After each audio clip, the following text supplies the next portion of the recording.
Bapak saudara makan Allah, kita ini semua punya dosa, benar nggak? Mulai dari ujung rambut sampai ujung kaki. Tapi apakah dengan dosa itu kita berhenti beramal? Enggak.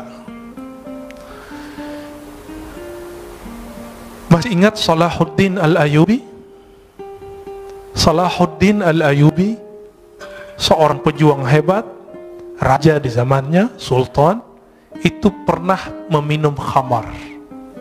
Kata Imam Zahabi dan Siyar A'lamin Nubala, kana yashrabul khamr. Dulu Salahuddin ini nggak sholah, nggak bagus. Ngapain dia?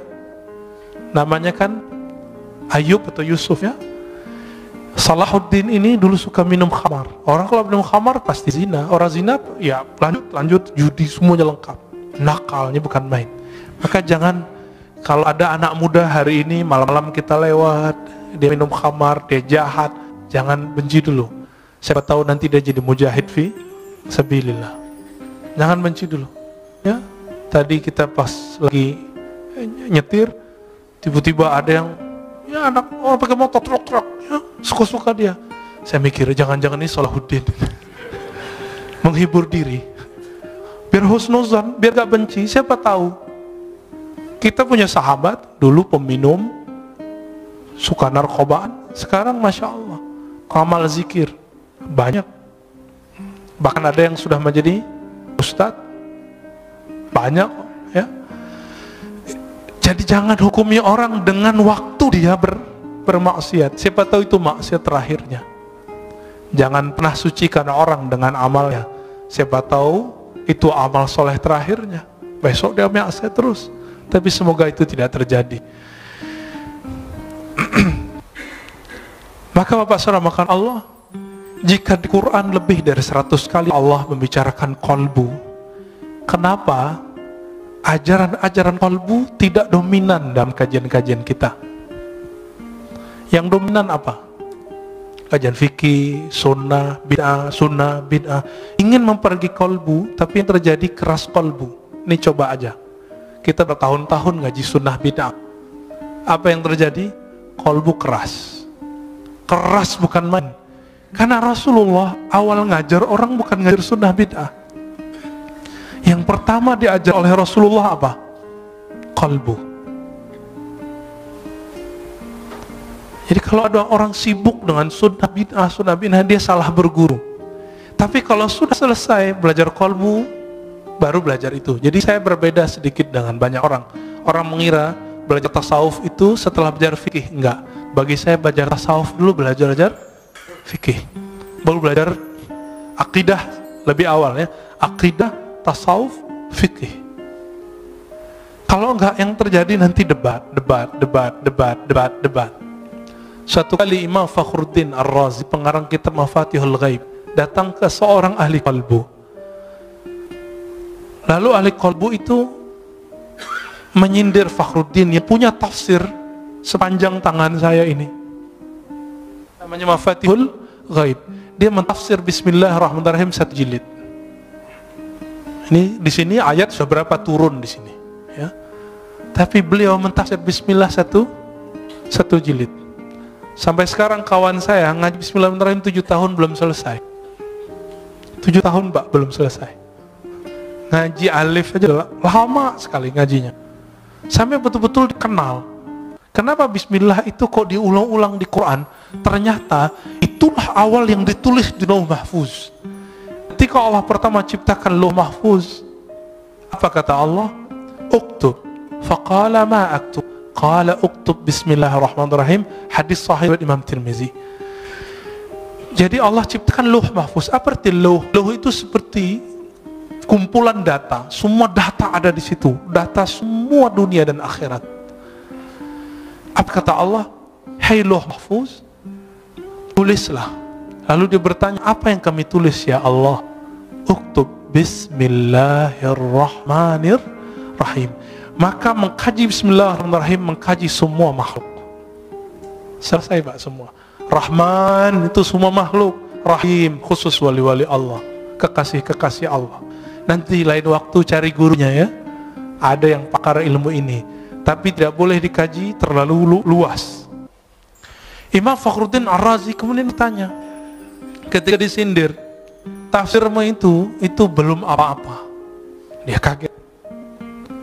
Terus tafsir yang bagus gimana? Dia tafsirlah satu ayat. Fakhruddin Ar-Razi bengongnya bukan main, lama dia berpikir, loh kok dia tahu makna itu ya? Kok saya udah baca buku, mungkin ratusan ribu lembar dia baca buku, kok nggak paham itu? Akhirnya ditanya, wahai Tuan Guru, apa cara engkau memahami kitab Allah dengan rahasia-rahasia tadi?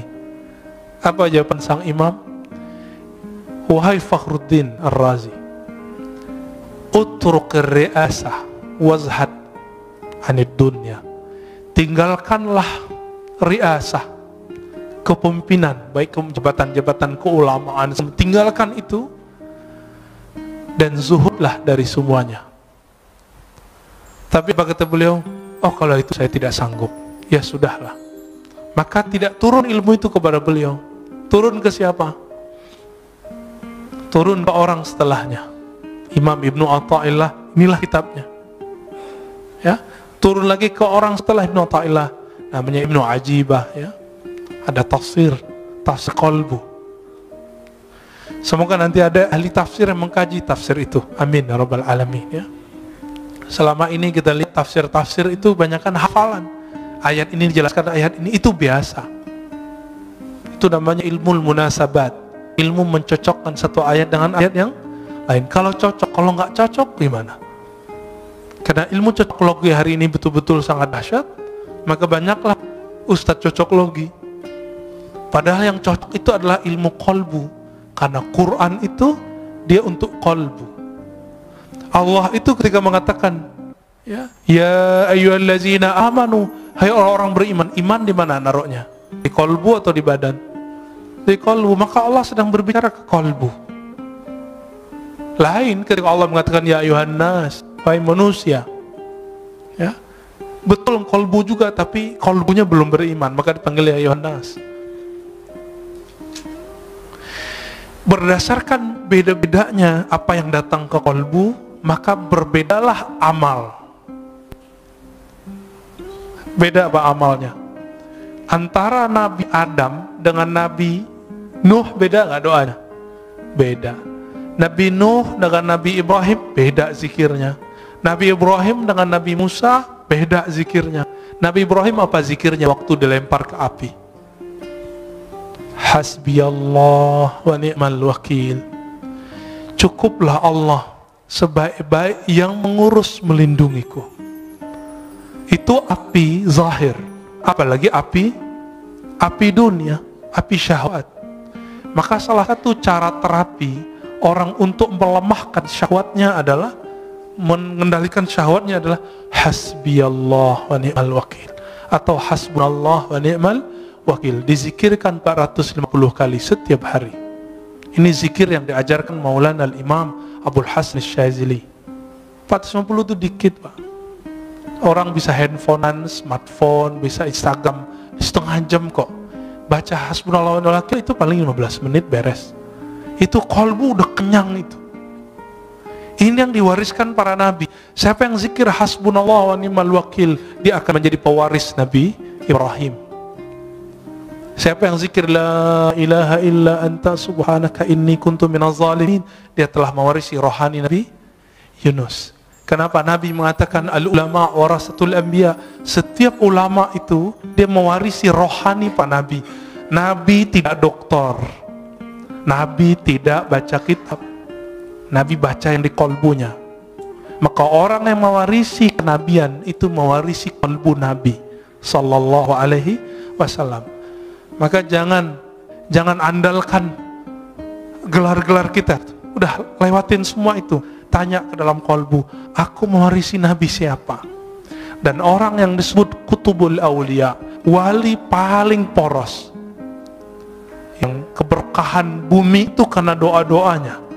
Jika Imam Ibrahim bin Adham mengatakan, ya ashabal hadis, wahai ahli hadis, tolong doakan kami, bikum tudfa'anna al-masaib, karena kalian musibah-musibah Allah jauhkan dari kampung kami. Oleh karena itu para imam kita sebagai disebut oleh Imam Zahabi mengatakan aqrabut turuq ilallah al-hadis, talabul hadis. Salah satu jalan pintas menuju Allah adalah belajar hadis. Karena Allah belajar hadis nyebut sanad dari fulan, dari fulan, dari fulan, dari Nabi, dari Jibril, dari Allah Ta'ala. Itulah sanad Quran, sanad hadis qudsi, sanad hadis Nabi sallallahu alaihi wasallam. Imam Ahmad mengatakan al-qurbu ila Rasulillah qurbun ilallah. Orang yang punya silsilahnya dekat ke Nabi, dia telah dekat kepada